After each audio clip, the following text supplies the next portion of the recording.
Olá, você pode acompanhar aqui o Jornal da Record News diariamente às 9 da noite.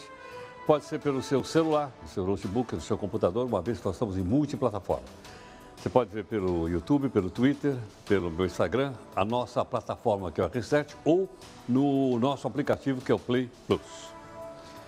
Bom, hoje a gente vai ter mais uma edição especial. Por que razão? Porque hoje a gente vai ter novamente uma entrevista aqui com um candidato a vice-presidente da República do Brasil. Ok? Nós já entrevistamos 8, hoje é o 9º. Hoje o nosso convidado vai ser, o professor Christian Lobauer. O Christian Lobauer é vice de João Amoedo, que é candidato a presidente pelo Partido Novo. Ele aparece com 3 pontos, 4 pontos na pesquisa aproximadamente, não é? Mas, de certa forma, tem até surpreendido com esses pontos. Antes, porém, nós queríamos mostrar para você, porque o Ibope divulgou agora há pouquinho, mais uma pesquisa eleitoral. Então, a primeira pesquisa eleitoral que eu tenho aqui, vou mostrar para você, é do Rio Grande do Sul. Entrevistados 1.204 pessoas, votantes, e ela foi do dia 18 a 20 de setembro. Margem aqui estimada de erro. Mais ou menos 3 para cima, 3 para baixo. Então, vamos dar uma olhadinha aqui, olha. Atenção, gostaria de lembrar sempre para você que ela é estimulada, ou seja, é aquela que dá o cartãozinho na mão da pessoa, né? No Rio Grande do Sul, então, o candidato do MDB, que é o Ivo Sartori, está com 31%. Ele está tentando a reeleição, está com 31%. O candidato Leite, do PSDB, está com 26%. O Rossetto, que foi ministro da Dilma, acho que ministro da Reforma Agrária, se não me engano, que é do PT, está com 12%, em terceiro lugar. Brancos e nulos são 13%, não sabem 10%, portanto temos 23% ainda de votos a ser conquistados aqui. Então, essa é o Ibope do Rio Grande do Sul. Vamos subir, vamos para Santa Catarina. Em Santa Catarina foram entrevistados 812 votantes. Entre os dias 18 e 20 desse mês, a margem de erro aqui é mais ou menos 3 pontos. De novo, 3 para cima, 3 para baixo. Logo, a margem de erro é de 6. 3 para cima, 3 para baixo. Vamos olhar para Santa Catarina. Também pesquisa estimulada. Vou chamar a sua atenção para o seguinte, olha aqui. Em primeiro lugar, então, está o candidato do MDB. O Mariane, do MDB, está com 21%. O candidato Marísio, do PSD, está com 18%. Mas eles estão empatados, porque eu botei um 3 para cima e 3 para baixo, aqui vai dar empate técnico. O Décio Luna, do PT, também tem empate técnico aqui, olha. 3 para cima ele fica com 20, 3 para baixo ele vai ficar com 14, então ele está empatado também em segundo lugar. Mas olha a quantidade de brancos e nulos em Santa Catarina, 16, não sabem 19. Quer dizer que, portanto, nós temos aqui uma quantidade grande ainda de votos, brancos, nulos e não sabem, como você viu aí. Vou continuar subindo então agora. Vamos falar um pouco de Goiás. Então o pessoal estava brincando, eu estive lá em Rio Verde, em Goiás, mediando um debate com esse candidato que você vai ver agora. Em Goiás, entrevistadas 812 pessoas, entre 18 e 20 de setembro também. Margem, como os outros, 3 para cima, 3 para baixo. Vamos ver como é que está a situação em Goiás. Pesquisa estimulada, mas aqui está disparadão na frente, ó. O candidato Caiado. Que é do DEM, ele tem 47%, desse jeito ele pode até levar no primeiro turno, pode, não estou dizendo que vai levar. O candidato Zé Eliton, do PSDB, é o atual governador. Ele era vice, ele assumiu e está com apenas 13%. Empatado tecnicamente com o Daniel Vilela, que é do MDB, tem 12%. Brancos e nulos tem 13%, não sabe 8%. Então você vê que aqui a margem de brancos e nulos e não sabe é bem menor do que a gente mostrou agora há pouquinho para você aí em Santa Catarina. Bom, coladinho ali em Goiás tem Tocantins. E o Ibope também foi lá ouvir 812 eleitores. Percorreu 39 cidades. E a pesquisa também foi no mesmo dia, 18 a 20 de setembro, e a margem de erro é igual aos demais, 3 para cima, 3 para baixo. No governo de Tocantins. Então, o Carles, que é do PHS, um partido quase minúsculo, tem 50% dos votos, vai levar. Se ele mantiver isso, ele vai levar, olha aí. O Amasta, do PSB, tem 28%, Marlon Reis, da Rede, tem 7%, Branco 6% e não sabem 5%. Também tem uma quantidade aqui pequena, de 11%. Marlon Reis, acho que você lembra dele, ele foi uma daquelas pessoas, um dos líderes do projeto que terminou com a chamada ficha limpa, é dele, do Marlon. Maro trabalhou muito para isso e conseguiu lá no Congresso Nacional. Também tinha mais de 1 milhão e tantas de assinaturas. Bom, agora vamos então na região do Nordeste brasileiro. Nós temos então a pesquisa feita também entre 18 e 20 de setembro, com entrevistas de 812 pessoas. Margem de erro aqui também, 3 para cima, 3 para baixo. Governo do Rio Grande do Norte. Então, com 39% dos votos, tem Fátima Bezerra do PT, que aliás é senadora, apareceu muito na época do impeachment, você viu, acho que viu muitas reportagens aqui com ela. Em segundo lugar, vem o PDT, Carlos Eduardo, do PDT com 25, está fora da margem de erro. Pode dar um segundo turno aqui. O Faria do PSD está com 13, também está fora da margem de erro. E o número, então, de brancos, nulos e não sabe, vou somar 5, são 16%, está bem baixinho. É provável que aqui a gente tenha um segundo turno entre esses dois candidatos, é provável. Bom, nós vamos então conversar um pouco com o professor Cristiano Bauer, que é vice do Amoedo. Meia hora de entrevista e vários assuntos importantes para a gente poder entender um pouco melhor o que está se passando com o nosso país. Ao mesmo tempo, você acompanha aqui na Record News, nas redes sociais, a nossa primeira live do dia.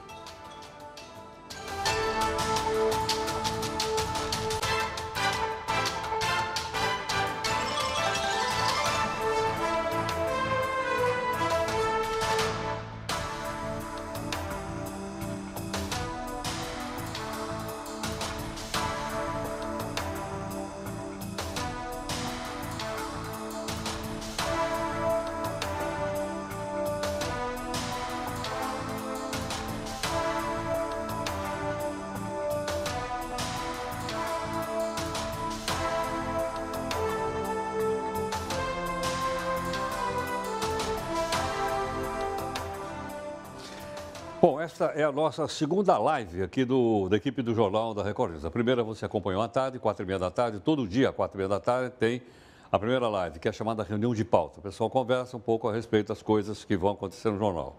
Assim mesmo, à tarde, você pode fazer pergunta, pode, comentário, pode, crítica, pode, sugestão de pauta, pode, sugestão de entrevista também pode. Manda para a gente poder avaliar, né? E também, logicamente, mesmo à tarde, a gente tem pedido para você nos ajudar a compartilhar e divulgar que a Record News é uma emissora aberta. Você entra aqui no Instagram, por exemplo, e você tem lá a relação das emissoras da Record News espalhadas por todo o país. E é uma forma, então, da gente ficar mais próximo de você. Querendo lembrar o seguinte, com o candidato de hoje, foram 9 candidatos a vice. Só não veio a Manuela Dávila. Por que razão? Mas a Manuela não é do PT? Ela é vice? Só que quando nós começamos a série, o candidato do PT era o ex-presidente Lula e o vice era o Haddad. Então o Haddad foi o primeiro a ser entrevistado aqui, meia hora também falou, defendeu os seus pontos de vista, etc. E depois nós fomos colocando os outros todos. O último é o Cristiano Lobauer hoje. O noticiário político está bastante aquecido hoje, por incrível que pareça. Sexta-feira, pois é. Mas aqui, época da eleição, não tem dia morno. O fato do presidente, o ex-presidente, perdão, Fernando Henrique Cardoso, ter divulgado uma carta, quase uma carta aos brasileiros, chamando as pessoas à razão, dizendo, olha, a gente tem dois extremos, tem o Bolsonaro na direita e o Haddad na esquerda, vamos juntar o pessoal do centro. Então, logicamente, foi a primeira pergunta aqui para o Cristiano Lobauer, é essa, né? Será que o pessoal do centro se ajuntaria? Quem estaria no centro? Bom, no centro poderia estar o Ciro, poderia estar centro-esquerda ou centro-direita. O senador, o Álvaro Dias, a Marina Silva, o Alckmin, o Amoedo, tem 6. Esqueci do ex-ministro, Meirelles. Então, o centro. Falar centrão, você é capaz de achar que é o pessoal lá, não, centro. Tem 6 candidatos. A pergunta é, quais os 5 que abriria a mão só para ficar um? Né? Aí todos eles já disseram, não, peraí, eu fico. Eu vou ficar. Então, parece que a carta aos brasileiros está publicada aí em tudo quanto é lugar, você pode olhar na internet, né? Parece que ela não vai surtir efeito. Ou seja, nós vamos para a eleição do jeito que está e vamos ver o que é que vai acontecer. Queria lembrar mais uma vez um detalhe, que no domingo anterior à eleição, domingo antes, 10h30 da noite, na Record TV, vai ter um debate com os candidatos ao presidente do Brasil. Então, reta final, o debate vai ser muito importante, vai ser aqui na Record TV, 10h30 da noite, e aí a gente vai acompanhar para ver como é que esse pessoal saiu desse debate, né? Se saiu em melhores condições, porque aí é a última semana, ou se saiu em condições não tão favoráveis, ok? Alguma pergunta? Amanda Alves. O William Roger desejou boa noite, está acompanhando a gente pela live aqui do Instagram. A Silvia também está acompanhando a gente. O Renato falou oi. O Anderson desejou boa noite. E o C. Otamo falou, curtindo o Jornal da Record News. Muito obrigado. Gente, vamos juntar as redes então para falar com o Christian Lobauer.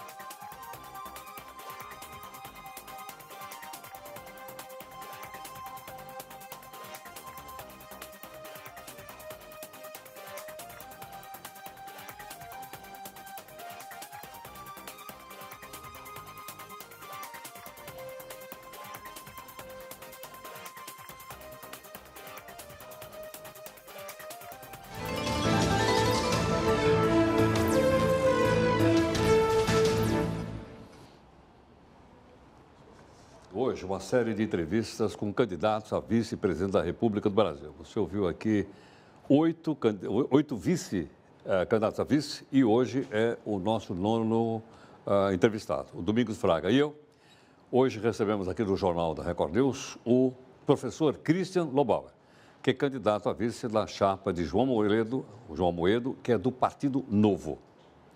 Professor, obrigado pela participação. Obrigado a você. Muito grato, bem-vindo. Obrigado a você, prazer te ver. Igualmente. Bom, nós temos aí uma pequena biografia sua, antes da gente começar com as perguntas, tudo bem? Vamos ver. Christian Lobauer tem 51 anos, é bacharel em comunicação social e doutor em ciência política. É candidato pelo Partido Novo a uma vaga como vice-presidente da República na chapa com João Amoedo, também do Novo.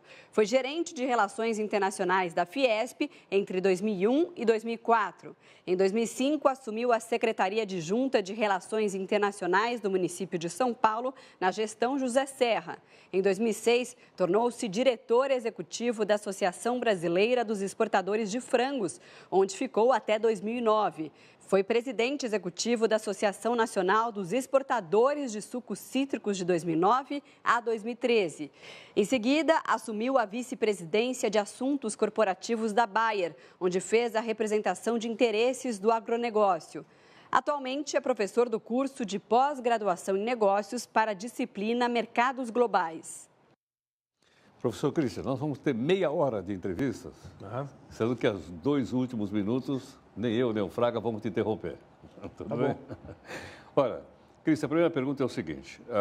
Gostaria de saber se o candidato da sua chapa, o João Amoedo, vai abrir mão da sua candidatura atendendo a um apelo feito pelo ex-presidente Fernando Henrique Cardoso para que todos os candidatos do chamado centro abrissem mão das suas candidaturas em torno de um único nome. Gostaria de saber se o João Amoedo vai atender a esse pedido do ex-presidente Fernando Henrique Cardoso. Olha, Heródoto, isso que está acontecendo, a sua pergunta está contida num contexto do que está acontecendo nesse momento, né? É uma articulação, uma conversa entre as forças, vamos dizer assim, de centro, para ver se conseguem rearticular uma reação em função dessa bipolarização que a gente está observando no quadro, pelo menos nos números das pesquisas, no quadro atual. Eu acho, a gente está conversando com diferentes interlocutores, ainda tudo muito incipiente, deve ter um aprofundamento nessa conversa, mas acho muito difícil porque nós não somos melhores do que ninguém, mas nós estamos construindo o Partido Novo há quase 9 anos. Então, é um trabalho muito longo e muito intenso, muito profundo, para tentar renovar a política sem a contaminação de outras tradições, de outras práticas. E por mais preocupados que a gente esteja com o Brasil, e todos estamos muito preocupados, porque as opções que estão se apresentando não são boas, a gente está pensando que vale muito a pena a gente manter a instituição que a gente montou desde o início. Mas é necessário esperar, né? São 15 dias até a eleição, há uma preocupação generalizada com o quadro e a gente conversa. Mas, a princípio, te digo que é muito pouco provável que a gente coloque o nosso projeto, nossa instituição a perder, porque ela vale muito. A gente demorou muito para construir. E se os outros abrirem mão da candidatura para o João Amoedo? Então, isso é uma coisa que você está colocando agora. Né? Não, eu estou fazendo uma pergunta. Não, é para se pensar. Eu acho assim, se isso acontecesse, eu acho que seria considerado seriamente do nosso lado, porque a única opção realmente de uma pessoa que não tem passagem pelas tradições aí, sem querer fazer juízo de valor, é uma pessoa que realmente vem de fora, que tem uma tradição, uma trajetória de sucesso na vida privada, que tem uma energia e uma liderança incontestável, porque em pouco mais de 6 meses saiu de traço para mais de 5% sem televisão. Então, é realmente uma pessoa que tem uma liderança e um partido que tem propostas interessantes para uma boa parcela da população. Uma dificuldade enorme ainda de se apresentar. Imagine que, certamente, metade da população eleitoral brasileira nem sabe que o Novo existe ainda, porque a gente não conseguiu se comunicar. Então, eu acho que ter uma liderança muito importante seria realmente um investimento num movimento de transformação genuíno. Agora, depende de muitas forças políticas aí, de todos esses, são vários candidatos que estão aí no meio e certamente eles têm outras percepções, né? Aproveitando essa sua resposta, vamos partir da hipótese que o João Amoedo seja presidente. Vocês defendem sempre essa pureza de não aceitar, né, coligações com partidos que vocês não entendem que sejam partidos limpos. Vocês acreditam que é possível governar o Brasil sem fazer acordo? Um partido como o Novo tem essa possibilidade? Domingos, a gente tem recebido essa adjetivação aí de purista, né? Na verdade, a gente não é. A gente faz coligação. Inclusive, a gente conversou com algumas pessoas que já têm mandato no Congresso Nacional e no Senado, na Câmara e no Senado, durante a construção do partido. O que a gente identificava nessas pessoas, são poucas, é importante dizer, que teriam um perfil do nosso partido. Ou seja, a gente estava atrás também de pessoas. Tem gente boa no Congresso, né? Não é a maioria, mas tem. Só que as pessoas, curiosamente, não quiseram vir. E muitas que quiseram, a gente não quis que viessem. Então, começa daí. Em relação a alianças, a gente faz alianças. Certamente a gente fará no futuro. Mas hoje a gente tem alguns valores que são praticamente que batem de frente com algumas regras atuais. Eu explico com um exemplo. Nós não usamos fundo partidário, nem o fundo eleitoral, por princípio. Qualquer partido que viesse coligar com a gente sugeriria que também fizesse o mesmo. Nenhum partido tem, nem chega nem perto dessa conversa. Nem todo mundo tem um presidente com o dinheiro que vocês têm, né? Mas o dinheiro que ele tem, ele não põe nenhum tostão. O recurso que o João gastou foi para construir o partido. No dia 15 de setembro de 2015, quando a gente recebeu o registro, ele chamou todo mundo e falou, olha, acabou. Agora, ou a sociedade quer, ou o projeto não deu certo. E hoje a gente tem 25 mil brasileiros que colocam R$30 ou mais na conta do partido voluntariamente. Então, é uma arrecadação Todos de o PT fez no todos começo, os meses. isso ou não? O PT, no começo, acho que foi mais ou menos a mesma coisa. A gente arrecada R$600 mil por mês das pessoas, do Brasil todo. E sabe o que mais nos orgulha? É o seguinte... Apesar de que essa sua conta já dá 750 mil, né? Não, são 30 vezes 25. É verdade. É porque eu estou com os números. Eu sou jornalista, mas eu sou bom ainda. Não, mas tem inadimplência, enfim, uma média aí. Mas é um recurso muito bom. É um recurso muito bom. E que já permite a gente organizar o partido e fazer tudo o que fez. Lançar presidente da República, lançar 5 governadores, 6 senadores, quase 400 deputados federais e estaduais. Isso na estrutura do partido, mas na campanha cada um foi atrás do recurso por si só. Mas isso é importante, a gente tem essa questão de valores e, mais importante, ideologicamente, é muito difícil encontrar um partido hoje que tem um alinhamento com o que a gente pensa. Então explica para a gente qual é a ideologia do partido. Olha, Heródoto, quando a gente fundou o partido, nós éramos os contribuintes indignados. Né? O contribuinte indignado é geralmente quem é uma classe média que tem renda e que sabe o que é contribuição, o que é imposto, paga muito imposto e recebe muito pouco em troca. Mas é um partido de esquerda, de direita, de centro? Como mas as ideias são ideias liberais. Liberais. Do ponto de vista econômico, é um partido liberal, trabalha com a economia de mercado, portanto, é um partido, nesse sentido, se você colocar direita e esquerda, economia de mercado é direita, menos Estado, mais mercado. E nos costumes, a gente tem a gente é liberal, mais do jeito democrata americano, porque nos costumes a gente tem muita tolerância com casamento homoafetivo, tem tolerância no sentido, a gente abre. A gente tem, por outro lado, uma posição em relação a armamento, né? A liberdade de se armar, liberdade com responsabilidade, o princípio da liberdade. Então, a gente é contra o Estatuto do Desarmamento. Então, a gente tem algumas nuances aí, dependendo do tema, né? Aborto, a gente joga para o Congresso Nacional a definição, porque tem diferenças entre os candidatos, cada um, tem gente que é a favor, tem gente que é contra, então é aberto o voto. Então, a gente é mais liberal nesse sentido. O senhor me permite, qual a diferença entre você dar liberdade para o sujeito andar armado e a diferença para a mulher usar o seu corpo da maneira que ela achar conveniente? Não, a gente acha o seguinte, a menor minoria é o indivíduo, certo? Então, acho que a gente está sendo muito liberal, aplicando a ideia liberal, no seu extremo, ao deixar que uma série de decisões que cabem ao indivíduo, e essa é uma, para a decisão do indivíduo. Então, a gente dá para os nossos parlamentares, e nós vamos ter parlamentares a partir de 2019, para eles definirem, nesses temas, a sua posição individual. Mas há alguns temas que não são abertos, temas que são definidos... O aborto, por exemplo, foi a minha pergunta. Por que o aborto precisa ser decidido no Congresso e o armamento é uma questão de opção individual? Então, porque um dos princípios que a gente coloca nos princípios básicos é a liberdade com responsabilidade. Aplique, por exemplo, o mesmo princípio à ideia de que as eleições não devem ser obrigatórias. A gente é contra o voto obrigatório. Por quê? O mesmo princípio. O sujeito tem que ser livre para ir ou não, fazer ou não. Se cometer um engano, vai pagar a responsabilidade por ter se equivocado. Então, como esse é um dos nossos princípios, a gente aplica em diferentes condições, diferentes situações, né? Candidato, eu queria aproveitar a sua expertise, a sua experiência no ramo do agronegócio e dizer o seguinte: o que o Partido Novo tem de diferente, aproveitando aí para o senhor expor, já que é um partido novo, expor as ideias do grupo, o que o Partido Novo tem de diferente a gente sair dessa dicotomia agronegócio, agricultura de subsistência, invasão? O que vocês propõem que realmente seja diferente para mudar esse quadro? Olha, Domingos, o agronegócio, o Brasil é um país que tem na sua vocação produzir alimentos. E a gente vê agricultura como agricultura. Esse negócio de agricultura pequeno, grande, médio, familiar, tudo bobagem. Todo mundo é para o agricultor, primeira coisa. Então a gente quer fazer no nosso governo, nós vamos fazer na reforma do Estado, nós vamos juntar 4 ministérios. Agricultura, Ministério do Desenvolvimento Agrário, Pesca e Meio Ambiente. Toda essa matéria vai ser decidida junto. Depois a gente tem no nosso programa uma questão fundiária que é urgente e essencial para ser resolvida.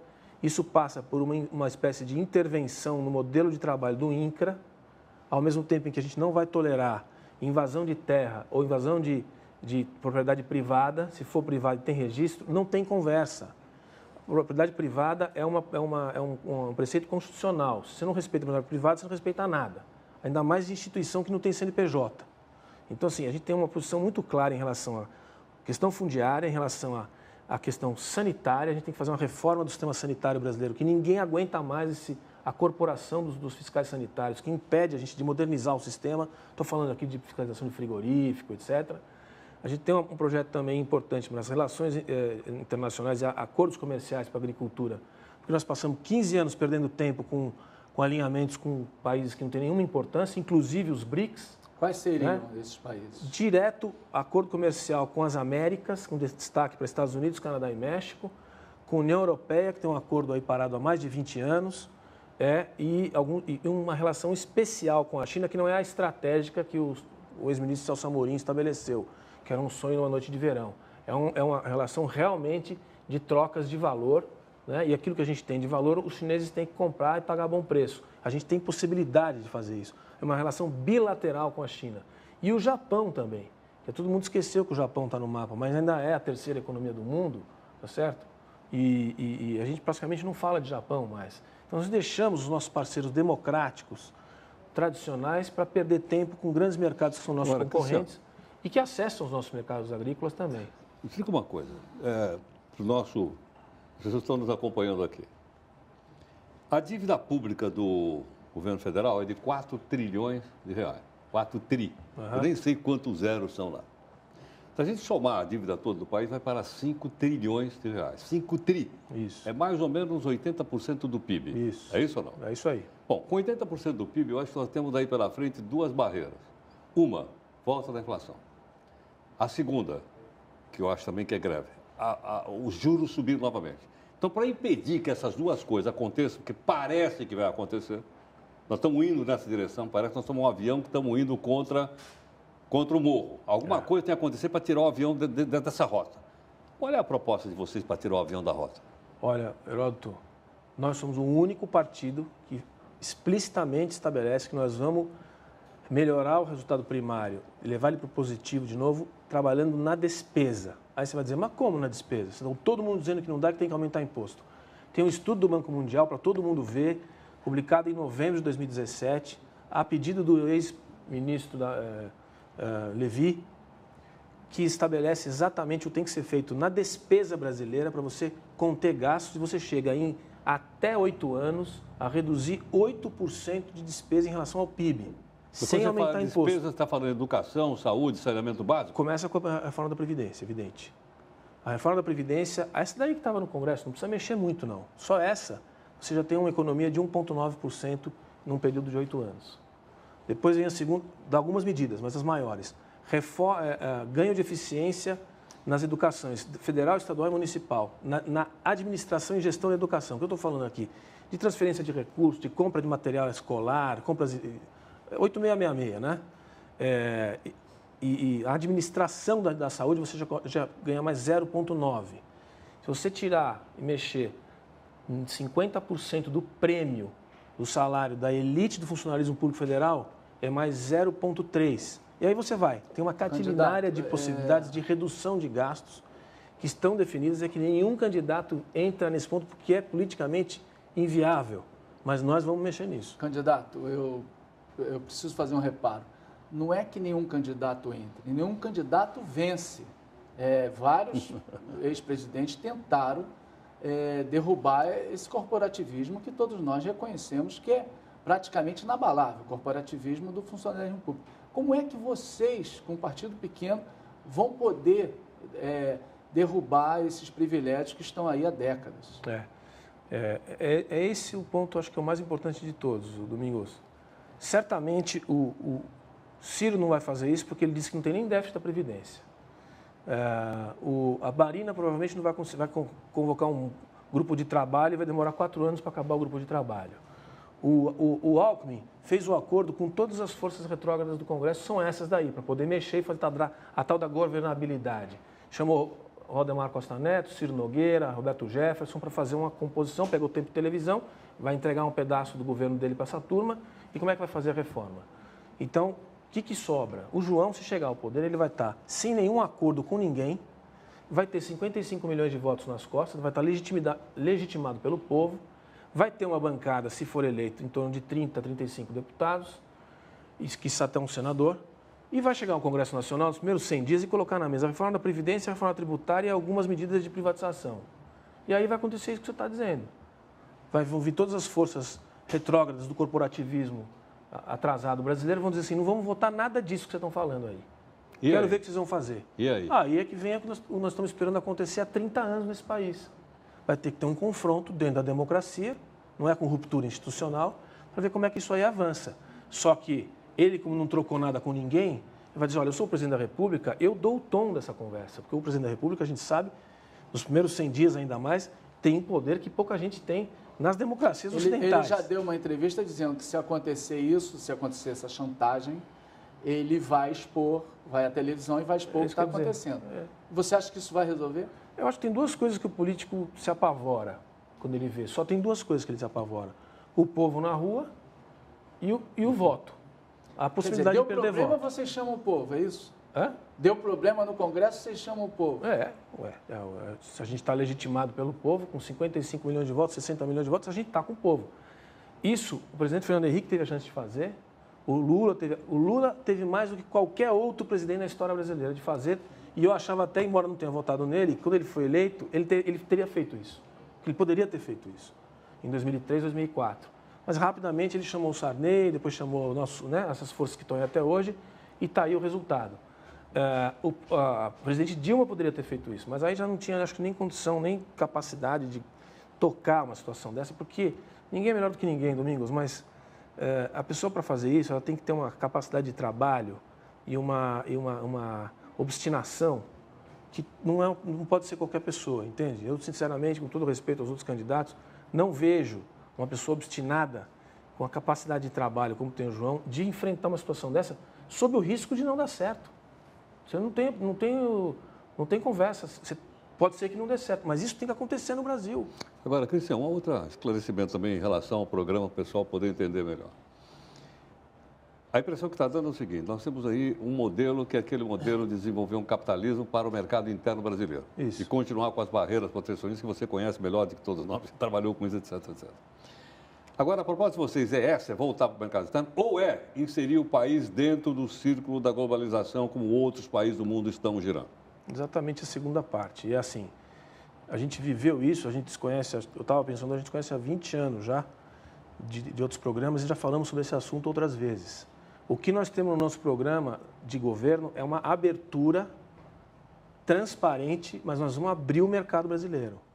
Em algumas situações, nós vamos ter que, vai doer, vai ter que ter ruptura com forças de protecionismo muito antigas, que em parte são causadas porque o Brasil perdeu a competitividade, ou seja, o grande dilema brasileiro é o seguinte, ou você abre e perde a competitividade em quase tudo, porque o custo do Brasil é muito alto, o custo do trabalho, a carga tributária, a infraestrutura, é tudo muito ruim, os produtos são muito caros, os serviços são muito caros. Como é que você faz as duas coisas ao mesmo tempo?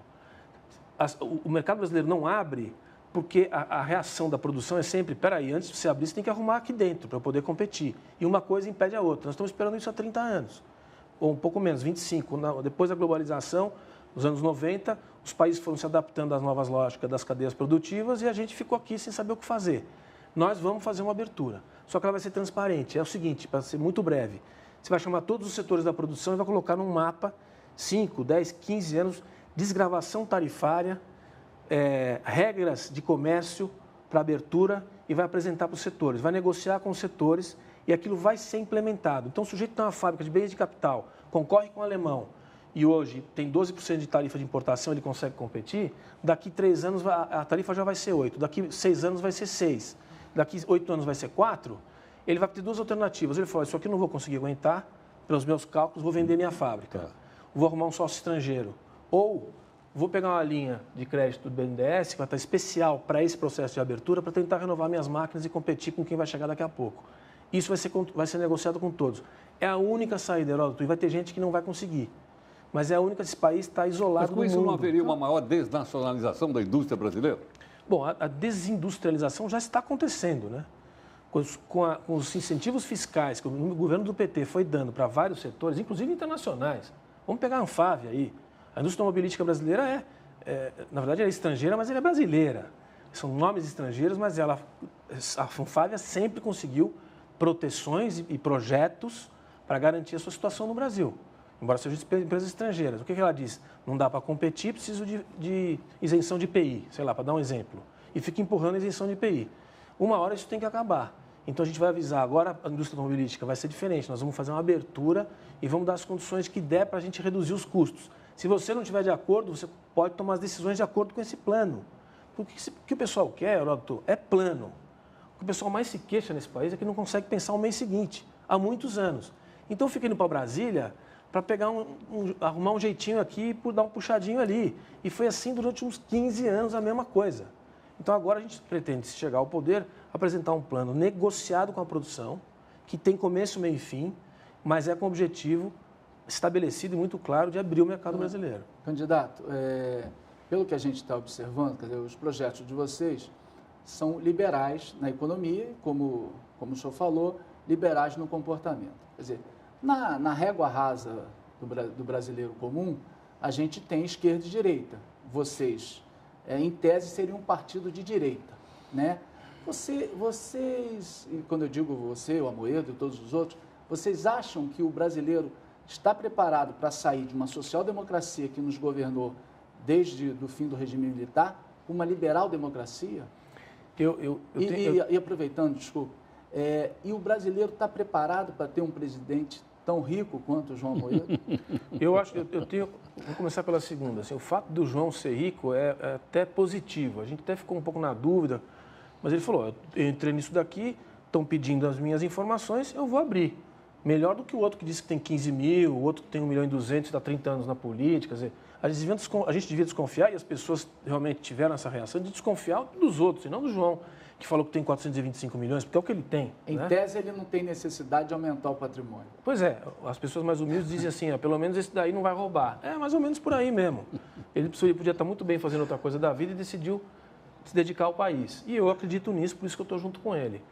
Mas a questão que você colocou antes é assim, eu tenho convicção, amigos, que as ideias já chegaram para os brasileiros. Baseado em quê? Pega o estudo da Fundação Perseu Abramo, logo que o candidato Dória ganhou, o PT foi ver como é que a gente perdeu no primeiro turno. Foi para os grotões de São Paulo e o que ele identificou na pesquisa? Que as pessoas consideram que o maior inimigo que elas têm para poder tocar suas vidas é a presença incessante e permanente do Estado. O sujeito que quer abrir uma barraca de pipoca, ele tem tanta dificuldade para fazer aquilo que ele não consegue, porque ele tem que tirar uma autorização da prefeitura, o sistema sanitário, o IBAMA, o diabo, você não consegue fazer um negócio. Essa ideia já está nas bases. O que não existe é a percepção das bases na política, quem é que representa ele. A gente quer ter essa pretensão. Nós representamos pelo menos 27 milhões de brasileiros que vivem do seu próprio negócio. Vai desde a Votorantim até o pipoqueiro. Mas dos 27 milhões, 26 milhões e 900 mil são pequenos empresários, é gente que toca a própria vida. E essas pessoas são as que mais pagam imposto, Heródoto. Você vê na média de contribuição fiscal, quem mais paga imposto no Brasil não é o salariado, que também já paga muito, o seletizado, paga 27,5, 15,5 ou 27,5, dependendo da altura. É o sujeito que tem empreendimento, a gente quer trabalhar para esse. E esse já identificou que o maior problema que ele tem é o Estado. Dentro desse projeto liberal, vou fazer uma pergunta também em outro departamento também bastante nebuloso. Nós temos 817 mil índios no Brasil. Eles ocupam 12,2% do território nacional. Vocês vão mexer nessa área? Vocês vão aumentar, vão diminuir? Qual é o projeto de vocês? Não, a gente não vai nem aumentar nem diminuir. A gente acha que já está exatamente no tamanho. Não teremos mais demarcação de terras para os índios? A gente tem 66% hoje do território brasileiro que está exatamente como Pedro Álvares Cabral descobriu o Brasil, né? Então, assim, já tem suficiente áreas demarcadas para indígena e até partiu-se agora por um processo de demarcação de quilombolas, etc. O que a gente tem como mais essencial, talvez nas primeiras medidas que têm que ser tomadas, é na reestruturação da questão fundiária. Não vai ter ampliação de terra indígena nem redução, deixa como está, mas a questão fundiária em algumas regiões do Brasil, sul do Mato Grosso do Sul, mesmo o Pontal ainda está difícil, é coisa muito complicada. O que vocês vão fazer? A gente quer fazer uma mudança na política do INCRA. A gente quer entrar no modelo de assentamentos, de como funciona o modelo de assentamentos do INCRA, que está todo contaminado por políticas que não dão certo. Hoje, boa parte das terras de assentamento e menos de colonização, porque o processo de colonização era melhor, tem projetos que deram certo, mas os de assentamento são um verdadeiro desastre. Ou seja, o futuro do Stedley está complicado se vocês chegarem lá. O tempo vai ficar ruim para o Stedley, vai ficar ruim. Cristiano, queria perguntar mais uma coisa aqui em relação ainda ao programa de governo. Como é que será possível fazer uma distribuição de renda? Social-democracia é pela distribuição de renda. O que a gente vai fazer? Vamos tributar as grandes fortunas, começando pelo João Amoedo, que, como ele lembrou, Fraga lembrou, Como é que vai fazer? Nós vamos tirar dos ricos para dar para os pobres? Olha, Heródoto, nenhum projeto de Robin Hood, nenhum. A gente é contra o projeto de Robin Hood. Tirar dos ricos para dar para os pobres, não tem nenhum caso que deu certo. O que a gente, do ponto de vista ideológico, que é a ideia talvez mais revolucionária para os brasileiros, porque A gente está acostumado a pensar que o Estado é sempre o indutor da sociedade nesse país e é que ele que vai distribuir a riqueza, ele que vai trabalhar para reduzir as desigualdades. A gente vai combater a pobreza com programas sociais do tipo Bolsa Família, que é um bom programa, se for utilizado não de forma eleitoral, mas você transferir recurso público direto na mão da mãe para ela comprar comida, é um bom programa. O Brasil pode fazer e deve fazer. Para as pessoas pobres, miseráveis. Agora, o grande programa social do partido é o emprego. E o emprego vai vir com desregulamentação. A reforma trabalhista nem começou na nossa visão. A flexibilização do trabalho, a terceirização, a legalização de outras modalidades de trabalho, tudo isso vai ter que acontecer porque o mundo mudou completamente. Olha para a Ásia, o que está acontecendo na Ásia, home office, trabalho intermitente, todo esse tipo de coisa. A gente ainda está na fase do aumento de salário do que o sindicato pedia nos anos 60. Então, assim, através da desregulamentação do país, da desburocratização, você tem um gás de desenvolvimento que vai procurar gente para trabalhar em um ambiente muito mais flexível e vai faltar gente para trabalhar nesse país. Esse país, se você tirar as amarras, o emprego vem, o recurso vem, a renda vem e você reduz a desigualdade. Cristiano, você tem então 2 minutos para completar a sua participação aqui conosco. Olha, primeiro, obrigado pela oportunidade, Heródoto Domingos.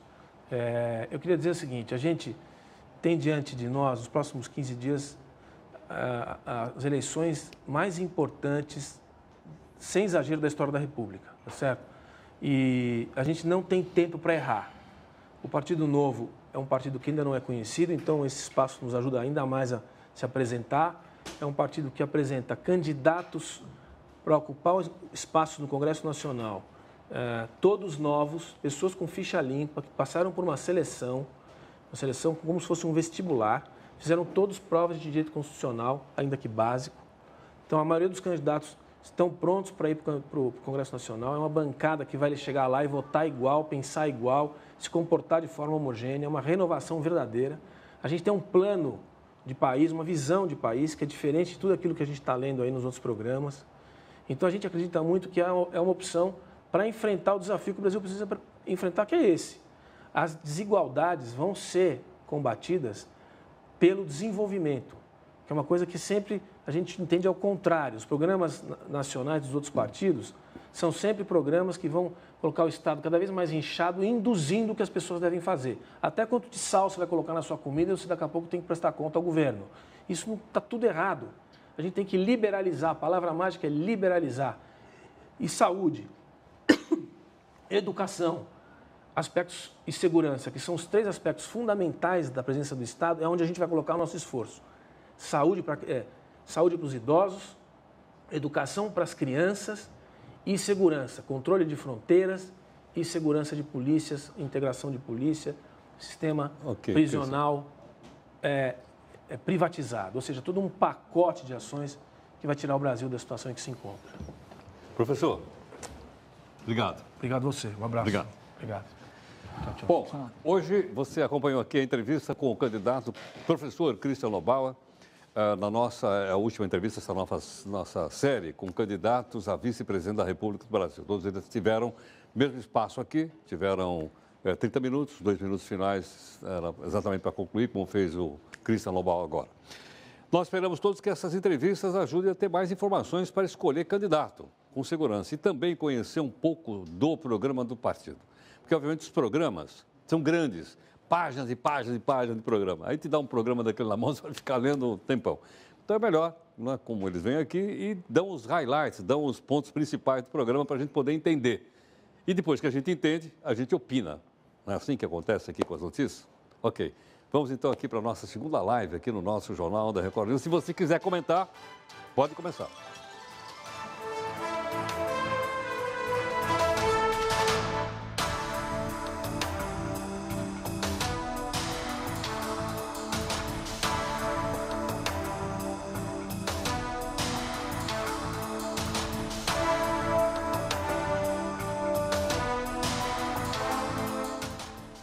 Bom, essa é a nossa segunda live aqui no Jornal da Record News. Você acompanhou agora um pouquinho aqui a entrevista do professor Cristiano Lobauer. que é vice na chapa do João Amoedo. João Amoedo está fundando um novo partido chamado Partido Novo. É a primeira vez que o partido participa de uma eleição para presidente da República e o Christian faz parte da chapa. A chapa é Amoedo, Christian, né? E ele, então, falou aí rapidamente, porque os programas são muito grandes, obviamente, mas falou a respeito de pontos principais do programa do João Amoedo. Bom, nós temos aqui o pessoal que está nos acompanhando, tanto pelo Instagram como pelas outras redes sociais, mas também escrevendo aqui no YouTube. E vamos lá, então. Nós temos participações. Começo com o Twitter ou começo com o YouTube? Oi? Não entendi, Pepe. Twitter, tá bom. Vamos lá. Basílio, então, diz o seguinte. Muito boas ideias. Entrevistado mostra que teve uma carreira de sucesso profissional capaz para implementar o que defende. Então, é um comentário que o Basílio está fazendo sobre a entrevista do Christian Lobauer, que foi feita agora há pouco. Então, prestou atenção, achei bacana. O Eduardo Cardoso, acabei de decidir meu voto. Ele está decidindo dizer Amoedo e Christian. Esses, de fato, são novos, diz o Eduardo, que diz, portanto, daqui está dizendo, né? Ele está expondo o seu voto, logicamente, se não quiser expor, fica à vontade. No Amoedo e tal. O Augusto Wojciech, será que eu li certo? Parece um nome polonês, Wojciech. Um dos poucos canais que dão espaço para o Partido Novo mostrar seu valor. Parabéns aqui ao Record News, muito obrigado aqui ao Augusto, né, participando aqui conosco. O Douglas do Carmo, chega da velha política. Não sei se ele está se referindo ao Christian ou se ele está se referindo às críticas que o Christian fez. É isso ou não? Como é que é? Está falando que o partido dele é o novo. Está dizendo que o partido novo... ok, está certo. Bom, a Bruna Junger, professor Christian comprovando ser o melhor até agora. Né? Haja vista que ela acompanhou também as outras entrevistas e gostou bastante, então aqui. Então tá aí. Tem no YouTube alguma coisa ou não? Nós tínhamos alguma coisa para mostrar no YouTube, eu não sei. Temos no TP. Então vamos lá. Então, pode mostrar para eu poder ler o que está no YouTube ou não? Porque está paradão, está congelado. Agora é 1, é 2, é 3. Igor. O Igor Marques está acompanhando pelo YouTube. É isso? Igor. Obrigado, Igor, pela gentileza, pela participação. Bom,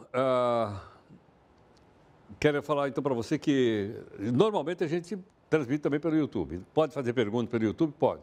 Às vezes pelo Instagram é mais fácil, né, da gente acompanhar por aqui. Mas o Twitter também é outra plataforma que a gente usa muito para isso. Se você puder nos ajudar a compartilhar, tudo mais, né, nos ajuda bastante. Então vamos juntar aqui as nossas redes sociais para voltar com outras informações aqui no jornal.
Até a tarde de sexta-feira, a Justiça Eleitoral barrou 158 candidaturas com base na lei da ficha limpa. Parte delas ainda estão com recurso sendo analisado pelo TSE, o Tribunal Superior Eleitoral.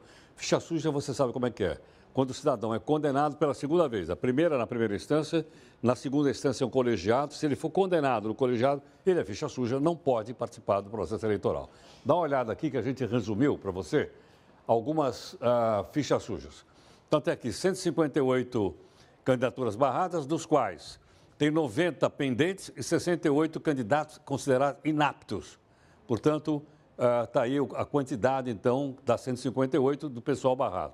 90 registros pendentes. Pode ainda acontecer da pessoa vir a ser candidato. Outra informação aqui ainda que nós temos é o seguinte, partidos. Então, os que mais foram, como é que eu vou dizer, mais barrados, o PDT com 12, o MDB com 11, em terceiro, Podemos com 10.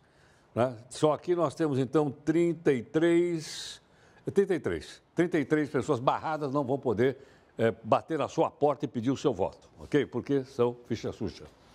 Outra informação, dando conta de que estados que têm mais ficha suja, São Paulo tem 31, Rio de Janeiro está com 14, são os dois que têm mais ficha suja, mas é bom lembrar também o seguinte, São Paulo tem mais candidatos, é o estado mais populoso da população, tem o maior colégio eleitoral, como você sabe, não o primeiro do país, mas tem 31, o Rio de Janeiro, que é o terceiro, a primeira é São Paulo, segunda é Minas, terceira é Rio de Janeiro, o Rio tem 14, como você acabou de ver agora. Bom, em época de eleição, até mesmo os votos ganham adjetivos. Por exemplo, você já ouviu falar em voto útil e também em voto inútil. É brincadeira. A gente fala em voto útil, não é isso?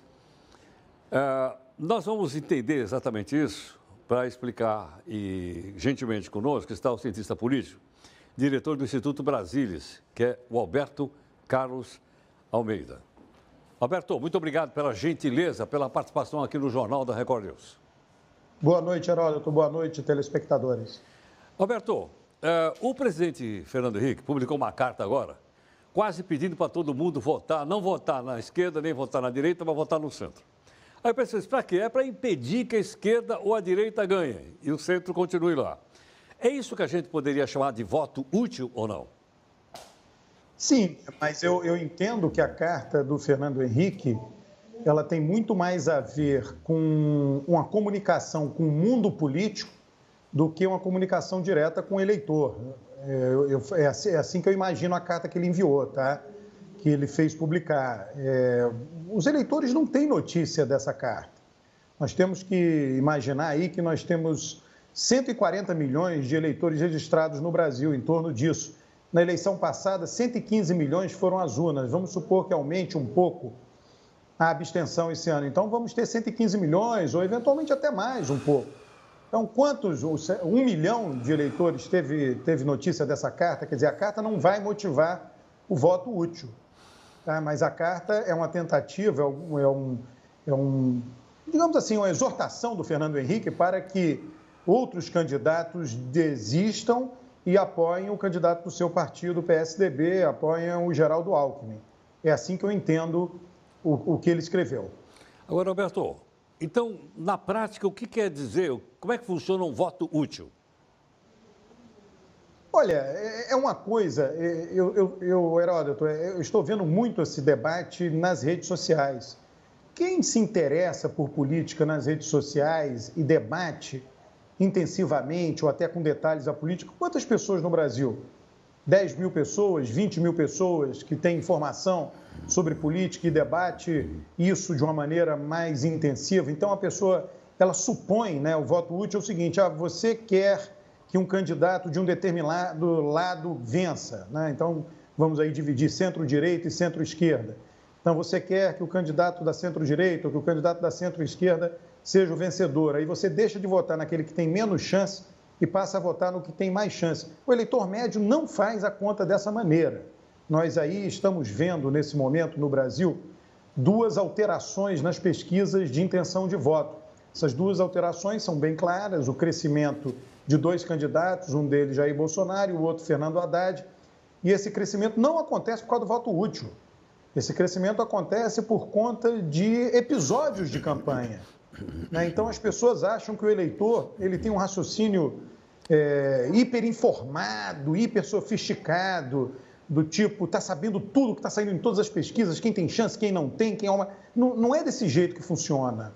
tá? Mas basicamente o voto útil é isso, né? É algo que é debatido, mas o eleitor está lá, ele convive, ele está no local de trabalho, convive lá no local de moradia dele, no prédio, na vizinhança, na rua, com os parentes, e ele vê as pessoas mudando de voto por essa ou aquela razão e começam a conversar sobre isso e eventualmente ele vai lá e muda de voto, né? Ele não faz um cálculo tal como nós estamos conversando aqui. Agora, Roberto, já que você lembrou de pesquisa, a pesquisa pode errar porque a gente pode dizer, olha, tem alguns votos envergonhados, ou seja, a gente não fala sinceramente quem vai votar porque acha que pode pegar mal, os amigos podem ficar bravos com ele, ou a família pode votar num e ele quer votar no outro. Há essa possibilidade ou não? Não tem a menor dúvida que essa possibilidade existe, Heródoto. Eu vou lhe dizer uma coisa. Recentemente eu fiz um seminário, algo longo, uma tarde inteira, junto aos desembargadores, juízes e técnicos do Tribunal Regional Eleitoral do Paraná. Preparei uma apresentação detalhada sobre pesquisa e, ao final, a audiência, várias pessoas da audiência, eles se dirigiram a mim e disseram, olha, eu não sabia que pesquisa era tão sujeita a erros, porque a gente vê na publicação o chamado erro amostral, que é basicamente resultado de um cálculo. Você faz um cálculo lá, e é um cálculo estatístico, mas existe o erro não amostral, que é esse que você acabou de mencionar. O voto envergonhado é um erro não amostral. Quando esse erro está sendo cometido, ninguém sabe. Vamos supor que ele esteja ocorrendo neste momento agora. Ninguém sabe. Você só sabe no dia que abre a urna e somente com a pesquisa feita ou no dia da eleição, a chamada pesquisa de boca de urna, ou no dia anterior à eleição, que são as pesquisas que, de fato, você pode comparar com o resultado da eleição. Hoje a gente não sabe. Por exemplo, nas pesquisas telefônicas, o candidato Jair Bolsonaro se encontra mais forte em termos de intenção de voto do que nas pesquisas face a face. Isso pode ser resultado do voto envergonhado, de um eventual voto envergonhado? Pode ser. Face a face, a pessoa fica com vergonha, 2%, 3% ficam com vergonha e não dizem que vão votar no Bolsonaro. Aí, por telefone, como não tem ninguém na frente dele, algo mais distante, mais impessoal, ele fica mais à vontade. Pode estar acontecendo isso? Pode. Ninguém sabe. Agora, pode não estar acontecendo, pode ser que não tenha voto envergonhado algum. Por que vai ter o voto envergonhado no candidato que, no momento, nas simulações de primeiro turno, é o mais votado? Por que a pessoa estaria envergonhada disso se a maioria está dizendo que vota nele? Mas, Alberto, tem um outro fato. Por exemplo, na eleição passada, um candidato que também trabalha como palhaço, que é o Tiririca, teve mais de 1 milhão de votos. A gente não encontra ninguém que fala que votou no Cidadão, meu. Eu não encontrei ninguém. Então, estou tomando como exemplo porque ele foi muito votado. Não encontrei ninguém que disse votei no Tiririca. Você encontrou alguém na sua vida que já falou que votou no Tiririca? Olha, você pega o eleitorado de São Paulo, eu vi na reportagem anterior você mencionando aí o maior colégio eleitoral do Brasil, são milhões de eleitores, né? Ele tendo 1 milhão de votos já é difícil achar. E aí tem outro fenômeno, tá, Heródoto? Que é importante. As pessoas não se lembram em quem votaram no Brasil. É verdade. As pessoas votam e simplesmente não se lembram. Não se lembram logo depois da eleição. É verdade. Não se lembram um ano depois, né? Então, isso não diz respeito somente ao Tiririca, isso diz respeito, eu vou dizer, a qualquer candidato a um cargo proporcional no Brasil, seja deputado estadual, seja federal. Tá ok. Roberto, muito obrigado mais uma vez pela gentileza, pela participação aqui no Jornal. Muito grato, viu? Ok. Eu que agradeço, Heródoto. Um forte abraço. Muito obrigado, muito obrigado. Alberto Carlos Almeida, cientista político do Instituto Brasilis, conversando gentilmente aqui conosco, né? E acho que ficou mais claro, depois dessas explicações técnicas todas, muito fácil, muito didático, para a gente entender e a gente ir se situando, porque o ambiente está ficando cada vez mais político e nós temos que navegar nele. Olha, os gastos com servidores no ano que vem devem chegar mais ou menos a 327 bilhões de reais. É o governo federal só, 327 bilhões. Essa estimativa é que o aumento seja de 8,2%, ou seja, o pessoal vai ter aumento de salário. Nesse montante inclui despesa com o pessoal que trabalha atualmente e o pessoal que é aposentado e pensionista. Isso vale para todo o governo, para todo o Estado federal, Legislativo, Judiciário, Ministério Público, Defensoria Pública, etc, etc. As despesas com servidores só perde para Previdência Social. Depois eu vou mostrar o impostômetro para você vai poder ver aqui na nossa live, né? Então vou mostrar agora. Vou te mostrar aqui. Eu falei 327 bilhões, não é isso? O salário dos funcionários federais, 3 poderes no ano que vem. Então, você tira daqui 327 bilhões. Bom, aí quanto é que vai custar a Previdência o ano que vem? Mais ou menos uns 700 bi. 700 com 300 são 1 trilhão. Então, você tira 1 trilhão daqui. Ó, olha quanto sobra. Tá certo? Para todo o resto, perdão, educação, saúde, sobra isso aí, ó. Olha como é fácil de entender a conta. Tá certo? Está aqui no impostômetro. Na nossa live, eu vou mostrar para você um pouco o que a gente poderia fazer com essa grana toda aqui, mas é na live. Bom, nossa live começa daqui um minutinho, né? Você acompanha também o nosso intervalo aqui na Record News. Vamos lá.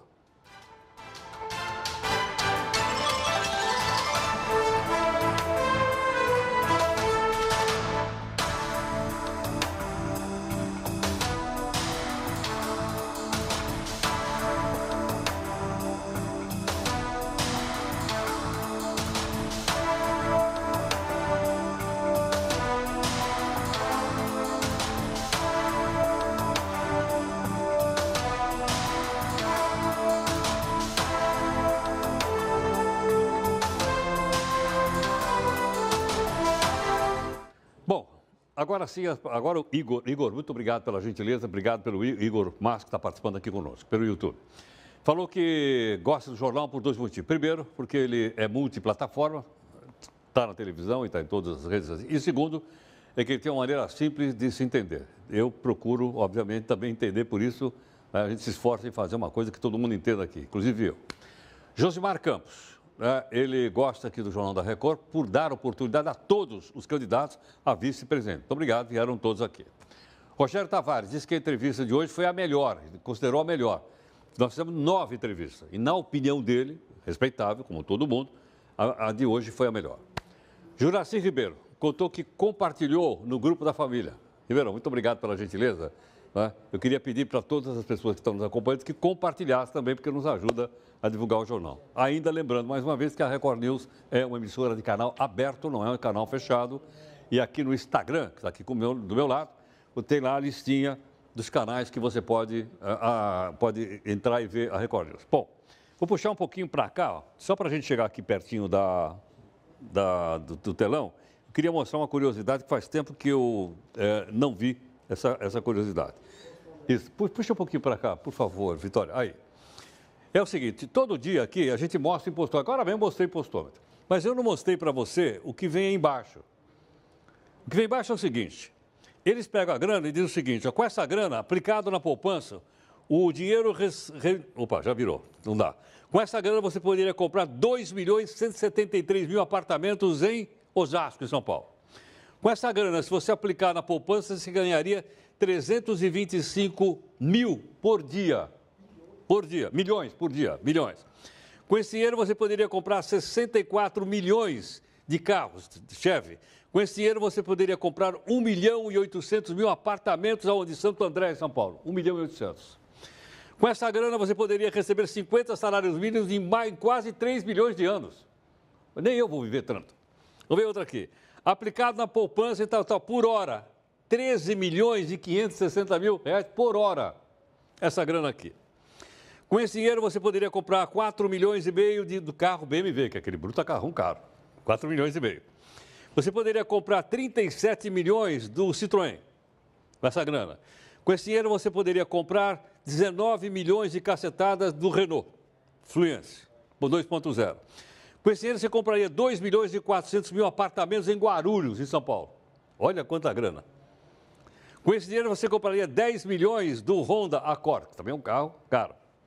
Que mais? Com esse dinheiro, você poderia comprar 1.700.000 carros Porsche, tá? Que custam caro também. Aplicado na poupança, então, por minuto, 226 mil reais por minuto. Se você pegasse essa grana, né, e aplicasse na poupança, você receberia 226 mil reais por minuto. Atenção, vou contar um minuto agora para botar 226... um minuto. Pepe acabou de falar aqui, um minuto. Pepe, nesse minuto aí, né, ele renderia já 226 mil reais. Mas você viu aquela continha. Tira o funcionário público, tira a Previdência, aquele trilhão vira 680 lá. 680. Ok ou não? Então é isso aí. Vamos juntar então as nossas redes sociais. Quero lembrar o seguinte. O Jornal Terminando tem outra live aqui no final do jornal. E você pode fazer os comentários que você julgar necessário, etc, etc. Tem ali também o nosso concurso para você ganhar um exemplar do livro, minha autoria, chamado Bola no Pé e Urna na Cabeça. Ok? O lançamento vai ser no sábado 29, 3 da tarde, no Shopping Eldorado. Vamos lá.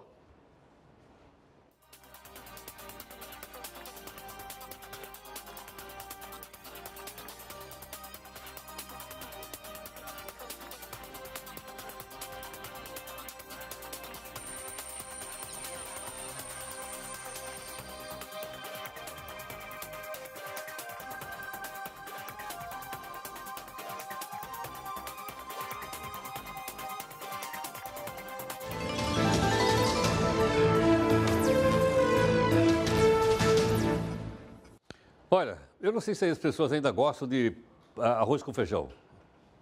Será que o pessoal gosta de arroz com feijão? E aí?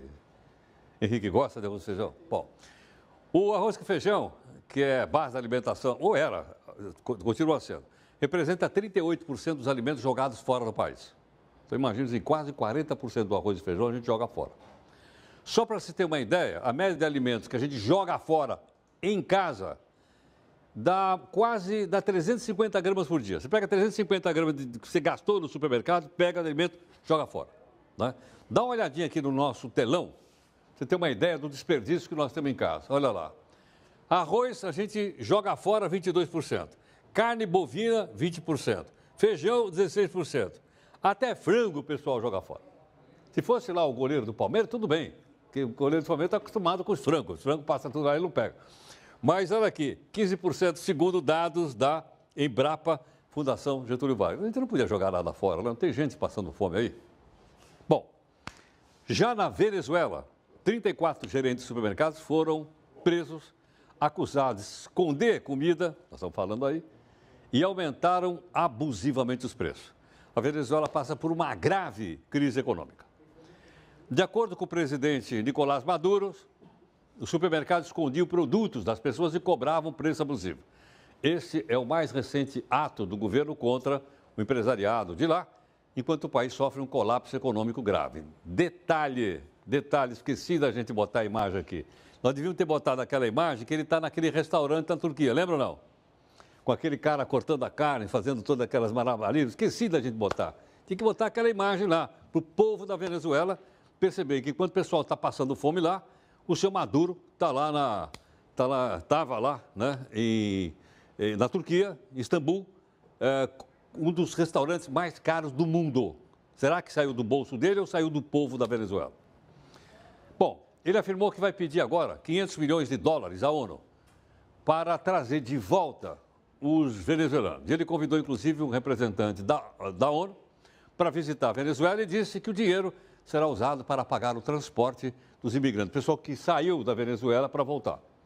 A governadora do estado de Roraima, faz fronteira, Sueli Campos, foi para a Venezuela hoje para falar com Maduro e anunciou com acordo para ajudar, veja bem, para ajudar a repatriar os venezuelanos. Então, parte dessa grana é para tirar os venezuelanos que estão no Brasil, em Roraima, e levá-los de volta para a Venezuela.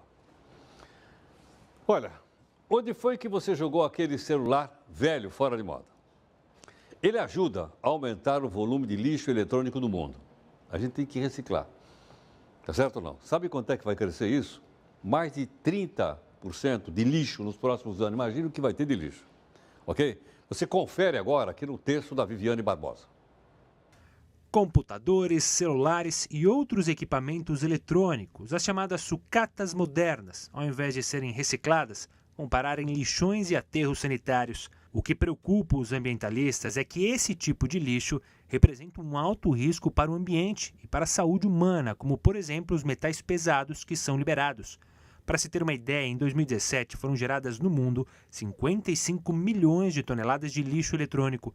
Isso significa que cada habitante do planeta gera 7 quilos desse resíduo por ano. Ainda de acordo com o relatório da ONU, o volume global de lixo eletrônico deve crescer 33% nos próximos 4 anos. O peso é equivalente a 8 das grandes pirâmides do Egito. E a maior parte desse lixo vai parar em países asiáticos, que hoje são considerados os maiores cemitérios eletrônicos do planeta. O relatório afirma que cerca de 40% do lixo gerado por norte-americanos vão para o mesmo destino.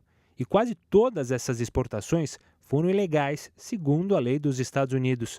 Para mudar este cenário, é preciso fiscalizar a cadeia de produção e descarte. E, claro, também cabe a nós, consumidores, realizarmos compras mais conscientes e descartes adequados. A gente tem que colaborar. Por falar em poluição, a mancha de poluição aqui do Rio Tietê, que passa aqui atrás da Record, a mancha é de 122 quilômetros. 122 quilômetros é como daqui em Taubaté, como daqui em Americana, no interior de São Paulo. 122 quilômetros.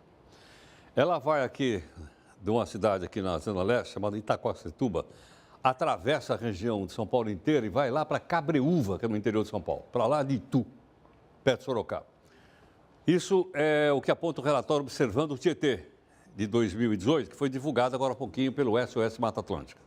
Do ano passado para cá, houve uma diminuição de 8 quilômetros da mancha, que corresponde a 10% do total da extensão do Rio Tietê, que é de 1.150 quilômetros. Trata-se da quarta diminuição seguida da mancha de poluição. No entanto, ela se mantém muito mais extensa do que os 71 quilômetros do trecho Rio Morto. A melhor marca já alcançada pelo maior rio paulista. Há muito por fazer pelo Rio Tietê. Você imagina, tem 71 quilômetros de Rio Morto, a mancha de poluição é de 122. Por aí você tem uma ideia que o tratamento de esgoto e de outras coisas que se jogam aqui no Rio, aqui perto, ainda é muito grande. Bom, você se lembra de locadora de filme? O Pantanal, você lembra de locadora? Lembra? Pantanal é dessa época. Ele ia lá e pegava um videocassete. Aí ele falava assim, não, porque lá em casa o meu videocassete tem 4 cabeças porque a imagem fica melhor, certo ou não? Olha, eu estou matando em cima. Pois é, mas acontece que apareceu uma tal de internet, essa que nos ajuda aqui todos os dias e estamos aqui. E aí? Aí é o seguinte, aquelas grandes lojas que tinha nos Estados Unidos e no Brasil, chamadas de Blockbuster ou Arrebenta Quarteirão, traduzindo, né? Elas desapareceram, com exceção de uma, que foi encontrada no texto do Eufrides Júnior. A geração Netflix talvez nem conheça este aparelho. Mas ter um videocassete era um símbolo de status.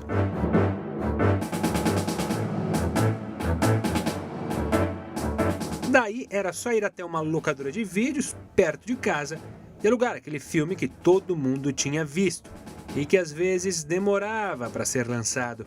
Para se ter noção, nos anos 80, um filme ia para as locadoras 4 anos depois de ser exibido nos cinemas.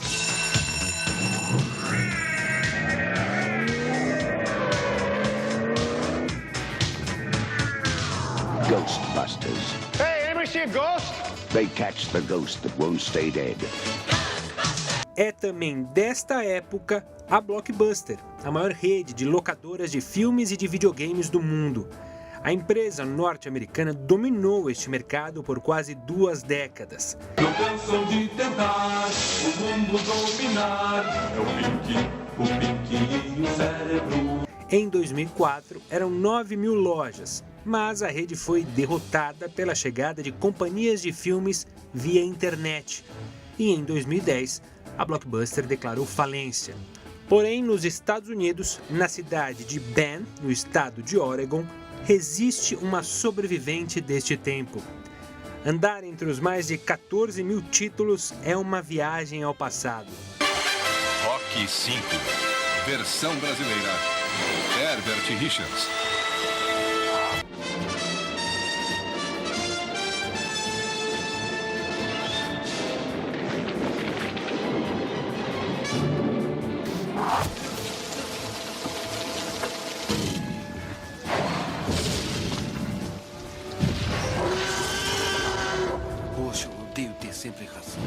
De rede internacional a pequeno museu, agora a cidade atrai turistas por ter a última loja da famosa franquia do letreiro azul e amarelo.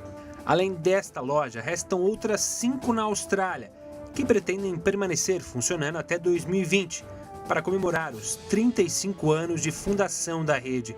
E assim, a lojinha dos Estados Unidos resiste e chama a atenção de pessoas que ainda curtem procurar um filme na prateleira, ao invés de usar o dedo em um sistema online dentro de casa. Ou pode comprar uma TV a válvula. Tudo bem nostálgico.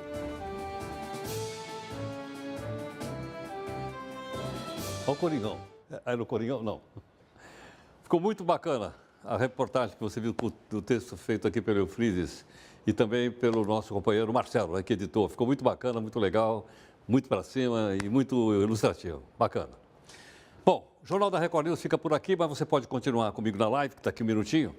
E hoje é o Dia Nacional da Luta da Pessoa com Deficiência Física, né? Eu até quero lembrar aqui o trabalho que faz o Instituto Olga Cross. O pessoal daqui tem dado uma forcinha, né, os nossos apresentadores todos, para o Instituto Olga Cross. Por isso, a gente vai encerrar aqui com homenagem ao som de uma música maravilhosa chamada Amanhã, que é do Guilherme Arantes. Amanhã será um lindo dia da mais louca alegria se posso imaginar. Amanhã redobrada força pra cima que não cessa a de vingar. Amanhã mais nenhum mistério